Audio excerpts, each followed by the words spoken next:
So guys आज हम discuss करते हैं valence bond theory in coordination number 4। उन कॉम्प्लेक्सेस पे वैलेंस बॉन्ड थ्योरी अप्लाई करेंगे जिनका कोऑर्डिनेशन नंबर 4 होता है। तो हमें पता है जब भी कोऑर्डिनेशन नंबर 4 होता है तो जियोमेट्री ऑफ द कॉम्प्लेक्स या तो टेट्राहेड्रल होती है या स्क्वायर प्लानर होती है। इन कोऑर्डिनेशन नंबर 4 अगर हमारे पास कोऑर्डिनेशन नंबर 4 है then geometry of the complex में B the tetrahedral or it is square planar, then geometry is tetrahedral or the geometry is square planar or the geometry of the complex is square planar. This is valence bond theory part 2 lecture. If the geometry is tetrahedral, then hybridization is either sp3 hybridization or we have sd3 hybridization. And if the geometry is square planar, then we have sp to D configuration मतलब hybridization or DSP2 hybridization. Means if our hybridization is sp2d or dsp2 then it is square planar, and if it is sp3 or sd3 then it is tetrahedral. Now let us discuss examples to determine magnetic moment, to determine spin multiplicity, to determine number of unpaired electrons, and to determine the geometry of the complexes having coordination number 4. Let us take certain examples and explain them with the help of valence bond theory. So let us apply valence bond theory to following complexes. Complex number 1 is, first example, very important, NiCl4 and NiCN4, NiCN4 and NiCl4. NiCl4 2 minus and NiCN4 2 minus. This is very important for competitive exams. These two problems, they are very important. Questions are usually asked like this: complex A and B is given. You have to determine whether A is diamagnetic, B is paramagnetic, or A is paramagnetic, B is diamagnetic. Number of unpaired electrons in A and B are. Hybridization of A and B is, and whether A is tetrahedral, B is square planar, or vice versa. We will determine it. Let us try to apply valence bond theory to this complex. So let us take this complex. In this complex, nickel oxidation state of nickel is, let it is X, plus oxidation state of chlorine. Halogen is a negatively charged ligand. We have 4 such ligands, plus 4 into minus 1 is equal to charge on the complex, that is minus 2. That's X is equal to minus 2 plus 4, that's X is equal to plus 2. So the oxidation state of nickel in this case is plus 2. Let us determine oxidation state over here, or let us determine first this type of complex. In this complex, oxidation state of nickel is plus 2. We know that Cl is a weak ligand. Although valence bond theory could not explain the nature of the ligands, this is a drawback of valence bond theory. It could not explain the nature of the ligands, whether the ligand is strong field or weak field, but we will apply it in, we will discuss it in crystal field theory. Which one is strong field, why it's a strong field, and why the ligand behaves as a weak field. Now see, nickel is in plus 2 oxidation state. Atomic number of nickel is 28. Its configuration is 3d8 4s2. तो मैंने आपको क्या कहा था, जो भी D block elements है इनमें जो लेफ्ट साइड इलेक्ट्रॉन्स होते हैं वो डी इलेक्ट्रॉन्स होते हैं, और जो इस साइड इलेक्ट्रॉन्स होते हैं वो एस इलेक्ट्रॉन्स होते हैं. But the configuration is like this. Then we have d8 electrons, 1 2 3 4 5 6 7 8, and we have 4s electrons. These are 4s electrons, and we have 4p vacant orbitals. Now see, in this case nickel is in plus 2 oxidation state. Plus 2 oxidation state means nickel loses 2 electrons. Now the which electrons can be lost? 4s electrons. Why? Because 4s orbital 3d orbital से बाहर होता है, मतलब 4s electron nucleus से दूर होता है, इसलिए इजीली यहाँ से इलेक्ट्रॉन्स लॉस होते हैं. नाउ इन निकल 2 plus configuration becomes 3d8 4s0, 3d8 4s0. So the orbital diagram will be like this. These are 3d orbitals 1 2 3 4 5 6 7 8 and 4s0. This is 4s and 4p0. This is 4p orbital. Now see, in this case chlorine is a weak field ligand. मैंने आपको क्या बोला था, जब भी weak field ligand होता है, weak ligand होता है, ligand का nature weak होता है, तो उस टाइम पेयरिंग नहीं होती है. therefore यहाँ पे पेयरिंग नहीं होगी, pairing will not take place. Why? Because chlorine is a weak ligand. Chlorine is weak ligand. Chlorine is weak ligand, pairing can not take place. तो यहाँ पे पेयरिंग नहीं होगी, क्यों नहीं होगी, will discuss that in crystal field theory. तो हमारे पास कितने लाइगेंड्स हैं, 4 लाइगेंड्स। एक लाइगेंड एक पेयर ऑफ इलेक्ट्रॉन्स डोनेट करता है, तो 4 ligands will donate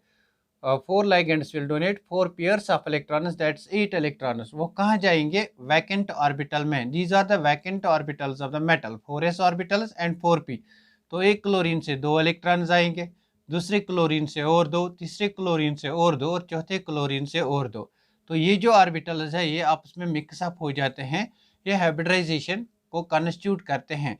Then the hybridization of this complex is 1 4s orbital and 3p orbitals, 3 4p orbitals. Therefore hybridization of this complex becomes sp3।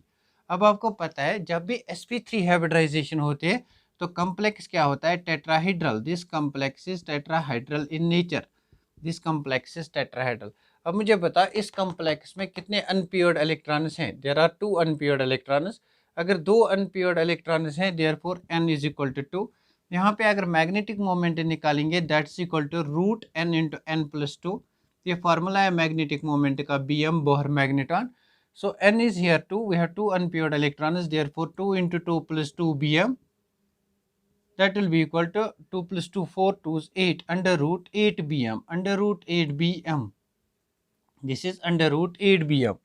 Under root 8 bm, the value of under root 8 comes out to be 2.83. Therefore magnetic moment for this complex is 2.83. Magnetic moment for this type of complex is 2.83. See students, in case of tetrahedral complexes, we do not have to think about outer spin and inner orbital complexes, because in this case the case of high spin and low spin does not arise. Why it does not arise, that will be explained in crystal field theory. फिलहाल के लिए हमने क्या सीखा, ये जो complex है ये कॉम्प्लेक्स क्या है, टेट्राहेड्रल। ये जो कॉम्प्लेक्स है इस कॉम्प्लेक्स में क्या है, इस कॉम्प्लेक्स की हाइब्रिडाइजेशन sp3 है। इस कॉम्प्लेक्स में मैग्नेटिक मोमेंट कितना निकला, 2.83 बोहर मैग्नेटॉन और अंडर रूट 8 bm। और इस कॉम्प्लेक्स का number of unpaired electrons is equal to 2। मैंने आपको कहा है जब भी हमारे पास अनपेयर्ड इलेक्ट्रॉन्स होते हैं तो कॉम्प्लेक्स पैरामैग्नेटिक होता है। तो ये कॉम्प्लेक्स पैरामैग्नेटिक है, it's paramagnetic in nature, it is paramagnetic in nature. यहाँ पे आप स्पिन मल्टीप्लिसिटी भी निकाल सकते हो। इस इलेक्ट्रॉन की 1/2, इसकी 1/2, दोनों इलेक्ट्रॉन्स की 1/2 + 1/2 that is 1। Therefore s is equal to 1। Spin multiplicity is given by 2s + 1, that is 2 into 1 + 1, that is 3. Spin multiplicity of this complex is 3. ये हमारे पास important generalization for this type of complex है। अब बात करते हैं इस type of complex की। अगर इस complex की बात करेंगे तो यहाँ भी निकल का एटॉमिक नंबर क्या है, 28।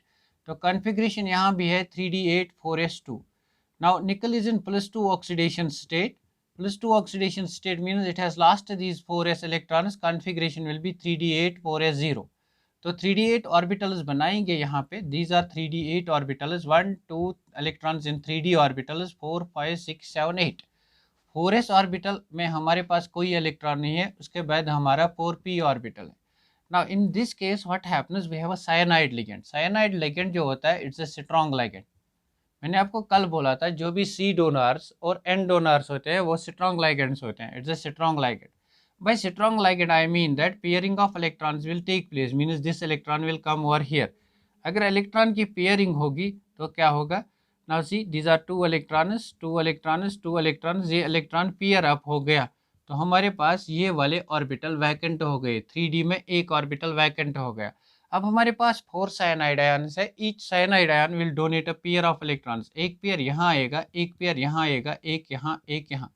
तो कौन कौन से ऑर्बिटल आपस में मिक्सअप हो गए, एक हमारा d orbital, this is 3d, this is 4s, this is 4p। एक d ऑर्बिटल, एक 4s ऑर्बिटल और 2 4p orbitals, therefore hybridisation becomes dsp2।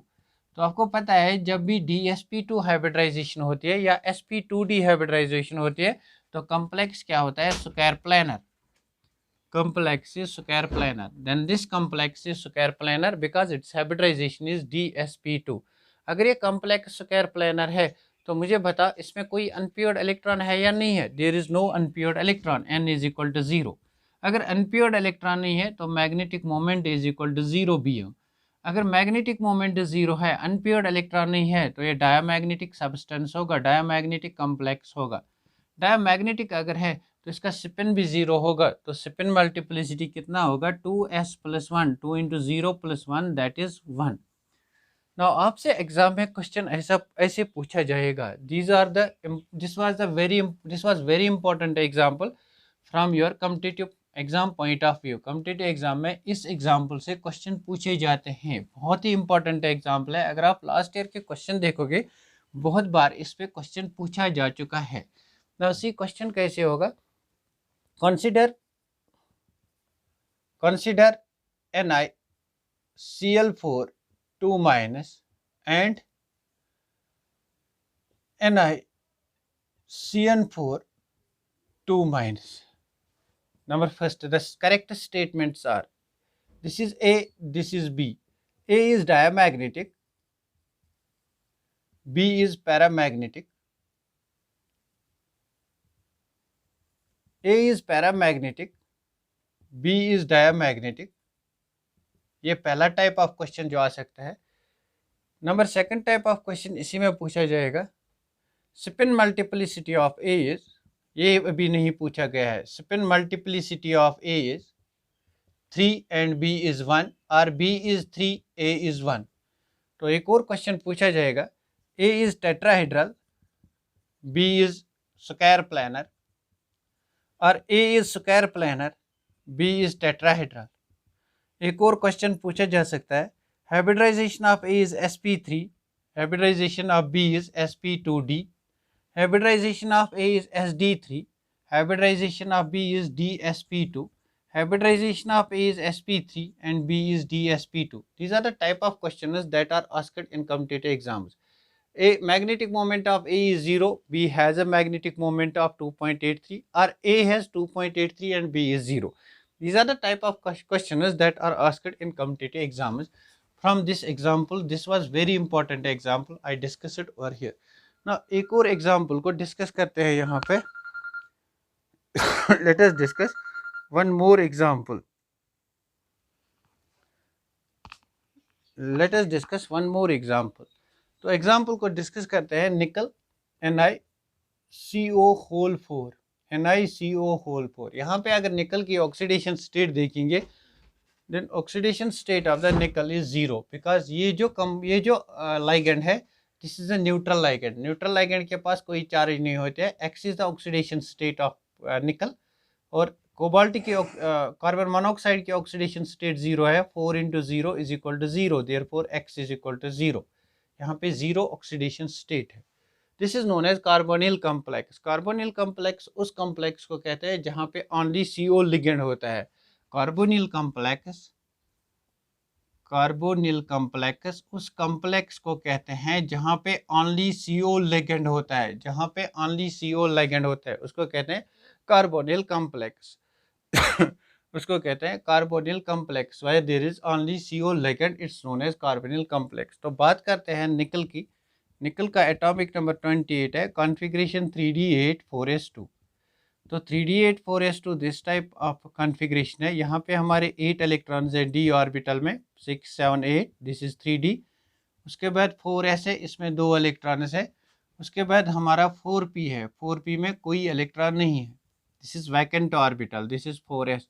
अब हमें पता है CO जो होता है बहुत ही स्ट्रॉन्ग लाइगेंड होता है। CO is a very strong ligand, it's a very strong ligand. By strong ligand I mean that pairing of electron will take place. This electron will come over here and this electron will come over here. तो क्या होगा यहाँ पे, pairing of electrons will take place. This is 1 2 3 4 5 6 7 8 9 10। यहाँ पे भी एक electron और एक्स्ट्रा आ गया यहाँ पे भी।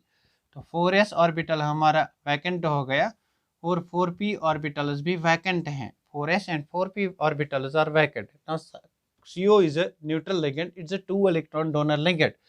हर एक CO दो इलेक्ट्रॉन्स डोनेट करेगा, 2 electrons from one CO, 2 from other, 2 from other, 2 from other. Then the hybridization of this complex is sp3. If hybridization is sp3, it is tetrahedral. Complex is tetrahedral. So complex के पास कोई unpaired electron नहीं है, it is diamagnetic. अगर complex diamagnetic है तो इसका magnetic moment जो होगा वो 0 bm होगा। इसकी स्पिन मल्टीप्लिसिटी होगी 2s+1, s in this case is 0, that is 2 into 0 because यहाँ पे कोई अनप्योर्ड इलेक्ट्रॉन नहीं है, that is 1, spin multiplicity is equal to 1, it is tetrahedral complex.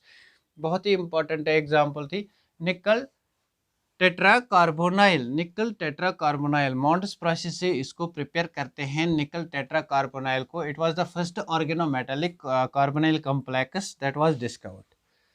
ऐसे एक और एग्जांपल को लेते हैं MnO4 negative. Example we have MnO4 minus, we have MnO4 minus. In this case oxidation state of manganese, that's X, oxygen is a negatively charge ligand. तो oxygen की oxidation state जो होती है वो -2 होती है। यहाँ पे 4 ऑक्सीजन है, plus 4 into -2 is equal to charge on the complex that is -1। That means x - 8 is equal to -1, x is equal to +7। तो यहाँ पे मैग्नीज का ऑक्सीडेशन स्टेट +7 है। बहुत ही इंटरेस्टिंग एग्जाम्पल है, बहुत ही इंपॉर्टेंट एग्जाम्पल है। Oxidation state of manganese is +7। तो मैग्नीज का एटॉमिक नंबर 25 है। 25 means it is 3d54s2. 3d54s2 means it's like this. We have d orbitals, we have 5 electrons in d orbitals, and we have 4s orbitals, 2 electrons, and we have 4p orbitals. These are 4p orbitals. Now see what happens in this case. Manganese is in +7 oxidation state. Highest oxidation state of manganese is +7. तो यहाँ पे manganese 7 के 7 electrons loss करता है। Manganese loses these 2 electrons, 3 4 5 6 7। तो ये जो 3 orbital है ये पूरा का पूरा वैकेंट होता है। ये जो s ऑर्बिटल है ये भी वैकेंट होता है। अब ऑक्सीजन क्या है, लाइगेंड है। लाइगेंड कितने इलेक्ट्रॉन्स देता है, 2 इलेक्ट्रॉन्स। Ligand donates 2 electrons. ये लाइगेंड 2 इलेक्ट्रॉन्स डोनेट करता है, लेकिन यहाँ पे 4 ऑक्सीजन एटम्स है, दे विल डोनेट 8 इलेक्ट्रॉन्स। तो इलेक्ट्रॉन्स कहाँ से आएंगे, पहले इलेक्ट्रॉन्स 4s में जाएंगे 2 इलेक्ट्रॉन्स, उसके बाद हमारे पास 6 इलेक्ट्रॉन्स रह गए, वो जाएंगे d ऑर्बिटल में। तो यहाँ पे अगर हम बात करेंगे अब हाइब्रिडाइजेशन की, this is 4s, this is 3d। तो यहाँ पे अगर हम बात करेंगे, मैंने इसको यहाँ लिखा, बस अरेंजमेंट थोड़ा चेंज किया। तो यहाँ पे अगर बात करेंगे तो हाइब्रिडाइजेशन क्या आई, एक s ऑर्बिटल और 3 d orbitals. Therefore hybridization of this complex is sd3, it is not sp3। hybridization is sd3, it is not sp3। तो hybridization is sd3। whenever we have sd3 or sp3 hybridization, then the complex is tetrahedral। तो ये जो complex है it is tetrahedral in nature, it is tetrahedral in nature। अगर ये complex tetrahedral in nature है तो इसका मैग्नेटिक मोमेंट यहाँ से देखेंगे, इसके पास कोई अनप्योर्ड इलेक्ट्रॉन नहीं है, n is equal to 0। therefore magnetic moment is equal to 0, therefore this complex will be diamagnetic। अगर ये कॉम्प्लेक्स डायमैग्नेटिक है, मीन्स टेट्राहेड्रल है, मैग्नेटिक मोमेंट 0 है, डायमैग्नेटिक है, तो इसकी spin multiplicity s is equal to 2s+1। s is the spin of unpaired electron, यहाँ पे कोई अनप्योर्ड इलेक्ट्रॉन नहीं है, that is 2 into 0 + 1, that's equal to 1। इसकी स्पिन मल्टीप्लिसिटी 1 आ गई। This is very interesting example. एक और इंटरेस्टिंग एग्जाम्पल है जिसमें sd3 हाइब्रिडाइजेशन आएगी, that is Cr2O7 2 negative, Cr2O7 2 negative. ये आप करके देखना खुद ही, इसमें भी sd3 हाइब्रिडाइजेशन आएगी। These were certain important examples। Now